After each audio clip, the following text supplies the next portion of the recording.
Assalamualaikum warahmatullahi wabarakatuh.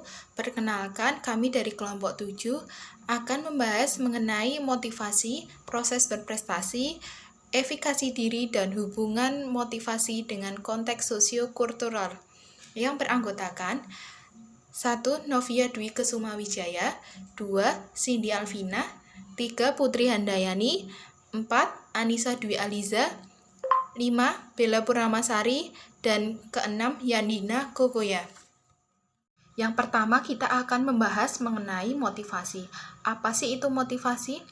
Motivasi adalah daya pendorong dari diri seseorang untuk mewujudkan suatu keinginannya. Motivasi juga disebut sebagai energi pendorong yang berasal dari dalam diri sendiri.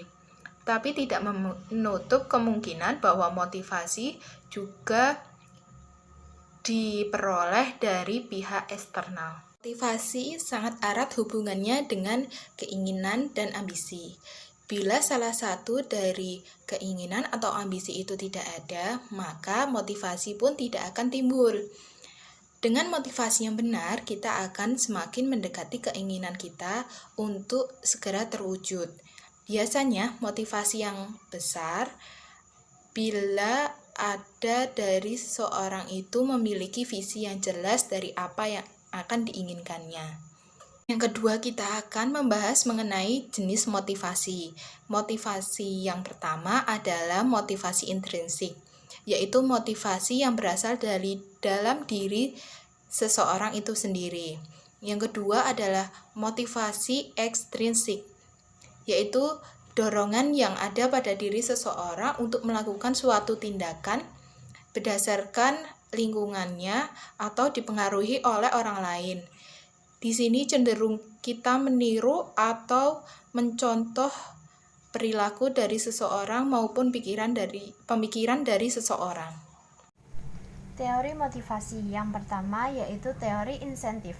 Teori ini menyatakan bahwa seseorang akan bergerak atau mengambil tindakan karena adanya insentif yang akan didapatkan. Yang kedua yaitu teori hierarki. Teori ini menyajikan alasan yang lebih lengkap dan bertingkat, mulai dari kebutuhan fisiologis, kebutuhan akan keamanan, kebutuhan pengakuan sosial, kebutuhan penghargaan, sampai dengan kebutuhan aktualisasi diri. Apa hubungannya motivasi dengan emosi? Sangat erat hubungannya. Keduanya diperlukan untuk proses tercapainya suatu keinginan. Disiplin adalah hal yang perlu agar keinginan tercapai untuk tetap disiplin. Motivasi yang tinggi akan sangat membantu dalam kehidupan kita. Kita sering meniatkan untuk melakukan pengembangan atau merubah kondisi yang kita miliki. Tapi sering tidak dilakukan dengan berhenti, hanya sebagai niat saja. Kenapa berhenti? Itu terjadi karena kurangnya motivasi, antusiasme, keinginan, determinasi, kemauan, dan disiplin. 2. Proses berprestasi. Dari segi bahasa, prestasi memang dapat diartikan sebagai hasil yang dicapai, tak peduli hasil itu baik atau jelek, tinggi atau rendah. Namun, dalam pengertian sehari-hari umumnya, prestasi dianggap sebagai pencapaian yang baik atau tinggi. Prestasi juga seringkali diraih melalui serangkaian kegagalan. Setelah mengalami kegagalan demi kegagalan yang jumlahnya dapat mencapai belasan atau bahkan puluhan kali, orang baru dapat meraih prestasi pada sekian belas tahun kemudian.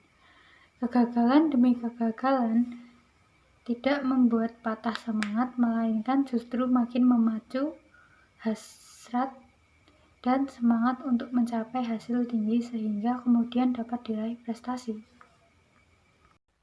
Efikasi diri atau self-efficacy merupakan suatu keyakinan atau kepercayaan diri individu mengenai kemampuannya untuk mengorganisasi, melakukan suatu tugas, mencapai suatu tujuan, menghasilkan sesuatu, dan juga mengimplementasi tindakan untuk mencapai kecakapan tertentu.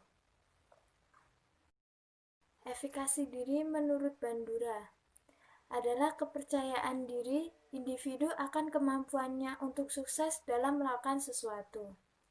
Efikasi diri menurut Santrok adalah kepercayaan seseorang atas kemampuannya dalam menguasai situasi dan juga menghasilkan sesuatu yang menguntungkan. Efikasi diri menurut Niu adalah hasil interaksi antara lingkungan eksternal, mekanisme penyesuaian diri, serta kemampuan personal, pengalaman, dan juga pendidikan. Efikasi diri menurut Stipek adalah kepercayaan seseorang atas kemampuannya sendiri. Faktor pembentuk efikasi diri. Menurut Bandura, terdapat 4 faktor penyebab efikasi diri. Yang pertama, keadaan psikologis. Yang kedua, pendapat orang lain. Yang ketiga, pengalaman yang menetap. Dan yang terakhir, pengalaman yang kamu rasakan sendiri. Selanjutnya yaitu hubungan motivasi dengan sosiokultural dalam pembelajaran dan pengajaran. Perspektif tentang motivasi antara lain sebagai berikut. Yang pertama, perspektif kognitif. Perspektif kognitif mengatakan bahwa orang melakukan hal-hal tersebut bukan karena kebutuhan biologis, tetapi karena orang punya motivasi internal untuk berinteraksi dengan lingkungan secara efektif. Selanjutnya ada perspektif sosial, yaitu kebutuhan afiliasi atau keterhubungan adalah motif untuk berhubungan dengan orang lain secara aman. Selanjutnya, perspektif behavioral menekankan imbalan dan hukuman eksternal sebagai kunci dalam menentukan motivasi peserta didik. Terakhir, perspektif humanistis, yaitu menekankan pada kapasitas peserta didik untuk mengembangkan kepribadian, kebebasan untuk memilih nasib mereka, dan kualitas positif seperti peka terhadap orang lain. Selanjutnya yaitu motivasi, hubungan, dan konteks sosiokultural. Yang pertama, motif sosial. Motif sosial adalah kebutuhan dan keinginan yang dikenal melalui pengalaman dengan dunia sosial. Misalnya, kebutuhan sosial murid direfleksikan dalam keinginan mereka untuk populer di mata teman sebaya dan kebutuhan punya satu kawan akrab atau lebih, dan keinginan untuk menarik di mata orang yang mereka sukai. Yang kedua, hubungan sosial. Hubungan sosial adalah hubungan murid dengan orang tua, teman sebaya, kawan, guru, dan mentor, dan orang lain dapat mempengaruhi prestasi dan motivasi sosial mereka. Yang ke-14 adalah konteks sosiokultural.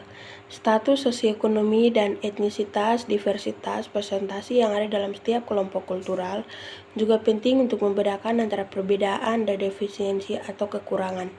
Seringkali prestasi murid minoritas etnik, terutama murid Afrika Amerika, Latino, dan suku asli Amerika, diinterpretasikan berdasarkan standar kulit putih, berstatus sosioekonomi menengah. Mereka diinterpretasikan sebagai murid yang kurang atau defisit berprestasi, padahal pokok masalah sebenarnya adalah perbedaan kultural.